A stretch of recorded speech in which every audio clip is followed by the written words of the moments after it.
The Union fire overshot sometimes too. But when they overshot, what do they hit? How about 12,500 Confederate soldiers waiting behind the artillery, waiting to make the attack? One of those was a 22-year-old named Jeremiah Gage from the 11th Mississippi Company A. Gage was back behind the lines minding his own business when a shell fragment, not this very one, but this is a Civil War shell fragment, hit him on the right side. It passed completely through his body, scooped out one of his organs, exited his left side, and shattered his left elbow. His friends put him on a stretcher, put a blanket over him, and carried him to a surgeon by the name of Holt, who's the source of the story. The surgeon started to examine his elbow. His elbow? Jeremiah, still conscious, looks over at the doc and says, "Doc, don't waste your time, I'm dying." And the surgeon says, "Nah, Jerry, you lost your arm is all. You're not going to die from this, don't worry." And Jeremiah says, "Doc, that one there ain't where the real hurting is. Look under the blanket." So the doctor was skeptical. He pulled the blanket back. There should have been blood all over that blanket in the stretcher. He wrote he was amazed. There was this hole through the man's body. He got closer to examine to try to figure out what was going on. And he wrote there was just a black ooze emanating from the wound.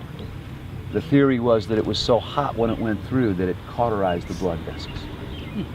He tells him, "Son, you're dying. All I can do is give you some painkiller," and he poured some blackjack. I'm not sure exactly what that is. I've been told it's a liquid opium. But the doctor said, "Before you drink this, you best write someone if you have anybody you want to write to, because you won't be able to think straight." So, in the trees over there on the other side of the field, Jeremiah Gage on July 3rd, 1863, wrote one last letter home.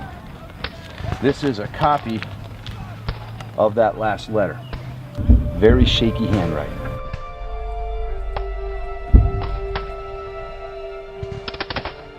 Gettysburg, Pennsylvania, July 3rd. My dear mother, this is the last you may ever hear from me. I have time to tell you that I died like a man. Bear my loss as best as you can. Remember that I am true to my country, and my greatest regret at dying is that she is not free, and that you and my sisters are robbed of my worth, whatever that may be. I hope this will reach you, and you must not regret that my body cannot be obtained. It is a mere matter of form anyhow. This is for my sisters too, as I cannot write more. Send my dying release to Miss Mary. You know who. J.S. Gage, Company A, 11th Mississippi. P.S.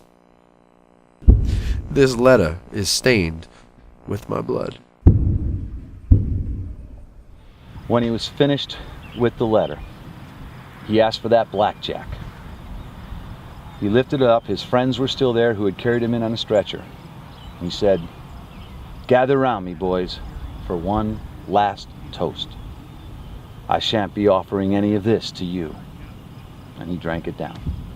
Doctor said he was dead about an hour later. He was one of 10,000 people who lost their lives here. And though it's a peaceful place today, as you hear the birds and as we visit, remember we're here for a pretty tragic reason. Lincoln said the world will little note nor long remember what we say here, but it can never forget what they did here.